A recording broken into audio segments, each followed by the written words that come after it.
Hello, everybody. What's going on? My name is Joseph. I'm going to be your low budget host of the day, and today I got a very interesting topic for you guys. It's about a revolution I'm pretty sure nobody has ever heard of. So, or at least nobody that doesn't actively study history like I do. Anyways, so let's get straight into the content, shall we? This is a story about the 1918 to 1919 Spartacist Revolution. This is one of several communist attempted and or successful revolutions that had happened during the 1910. The other two I'm referring to were the Bolshevik Revolution of Russia and the Red Scare, which was not organized enough to be considered a revolution, but close enough in the United States. Who led the Spartacists? This, of course, was Rosa Luxemburg and Karl Liebknecht. Rosa Luxemburg, she was a philosopher, prolific writer, and founding member of the SPD, and later the Spartacists. In terms of philosophy, Luxemburg was a student of the Marxist movements sweeping throughout Eastern Europe at the time. She was Polish, so she had a lot of influence from the Russians mostly. In 1905, Luxemburg witnessed the failed 1905 October Revolution in Russia, which influenced her idea of the mass strike. Her ideas were to incite a literal mass strike in an attempt to stall and cripple the German military industrial complex. In 1914 and 1915, her and her partner Karl Liebknecht found it difficult to gain the allyship of the Socialist Party and the majority socialists, who saw them as too radical and too willing to commit violence. This is actually very true, and because of this, they were imprisoned for most of the war until 1918, Luxemburg and Liebknecht.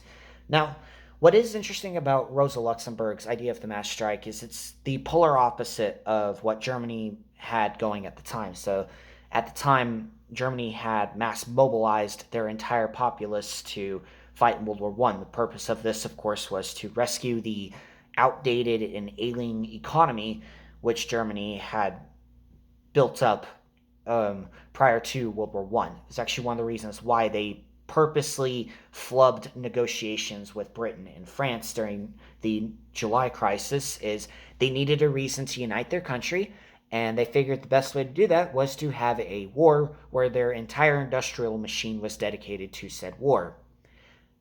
This did not work out very well for Germany because their industrial machine was, of course, outdated and not meant to fight a war on that scale. Not to mention, there was a lot of things that went into this. Of course, corruption, poor handling of materials. This affected battles. This affected all sorts of things. And of course, by 1918, fall of 1918, Germany found itself in a very bad position. In the fall of 1918, Germany found itself in a stalemate in the Argonne Forest. By this point, the German industrial machine was on the verge of total collapse. Coupled with potential defeat and constant famines, Germany seemed to feel the weight of great defeat on the horizon. And this is true. There's actually a general, I think, that was writing to the Kaiser, essentially begging him to stop by about August of 1918. The Argonne Forest was a long, arduous campaign that nobody was doing well with. I mean, even the Allies, including us, by that point, the United States, we were already in the war by that point. We were all doing poorly with that campaign. It was a poorly done campaign. It was merely meant to stall while they negotiated the end of the war. Not sure why the lives had to be lost to negotiate the end of a war that by that point had lived its cycle, but we're talking about the 1910s. This is prior to the Geneva Conventions, so nobody really gave a rip about soldiers' lives. But anyway, that's a sidetrack. Rosa Luxemburg, what was she thinking at this time? Now, she had been released by this point by the winter of 1918, so months prior to the Argonne campaign. Luxemburg and Karl Liebknecht had actually been released from prison. Now, what they did was they utilized mass propaganda, activism, and they did this to drum support for their cause. And they were inspired by the Bolshevik Revolution in 1917. So this, of course, more violence. Luxemburg in particular wanted to really get her mass strike going by about the fall of 1918, and of course she would see this. However, her revolution would not go as planned, and the reason for that is because again, she was not well liked by the socialists. She was not well liked by the people she thought was her allies, for example.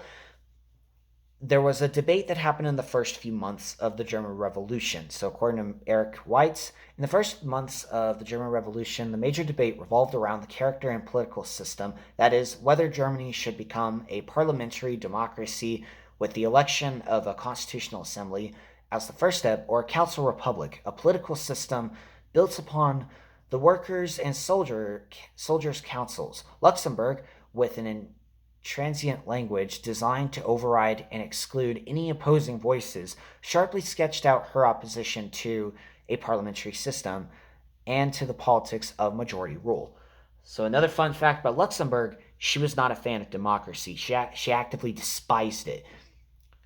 Also, according to Weitz, she viewed it as, quote, an obsolete relic of bourgeoisie revolutions, a shell without content, an item from a period of petite bourgeoisie illusions about the, quote, unitary people. Whoever takes up the call today for constitutional assembly is only a secret agent of the bourgeoisie, or an unconscious ideologue of the petite bourgeoisie. In other words, she viewed democracy as a tool against the proletariat. She did not like she basically supported the idea of just instituting communism without anybody's say. She didn't care whether you wanted it or not. And of course, like many social movements, the Sparticist movement ultimately failed in their efforts to overthrow and upend the German political system. Also, like many social movements, the efforts of the Spartacists persisted long after they disappeared from the political scene. Post-1920 communist socialist organizations cropped up in the wake of Germany's financial woes. The KPD, which was the sequel to the Spartacist movement, took advantage of German social chaos and instituted a second attempt at a revolt in 1923 in Hamburg. The chaos, coupled with inflation and overall bad just economy in general for the Germans, resulted in the rise of a hyper-nationalist workers' movement. This movement went on to become the Third Reich. Yes, you can thank Luxemburg and Karl Liebknecht for the creation of the Third Reich. I'm not going to call them what they are because YouTube is ridiculous about names for some stupid reason. But anyways, overall, the Spartacist movement, while fleeting, was a reactionary movement which ultimately played a part in the rise of the Third Reich. It is a movement which showcased a side of World War I which is often glossed over. It is the revolution that worked, but not in the way that it was intended by its founders. And this is true. There are revolutions that do work as intended. I'm not implying every revolution fails. Most of them actually do institute some sort of change. Is it change that you want? Not always. French Revolution, of course, was a utter failure in terms of trying to fix France's economy and social standing on the globe. However, without the French Revolution, you wouldn't have people like Napoleon, and you would not have the republics. You also would not have the ultimate overthrowing of the Bourbon dynasty in the 1830s. It took a while, but it did happen eventually. Another revolution that worked, but this time actually worked as intended, was, of course, the American Revolution. So, anyways, I hope you guys enjoyed this video. I know it wasn't particularly smooth, but I'm still working on getting the scripts to work. So, anyways, please remember to like, share, subscribe to this channel. Bye.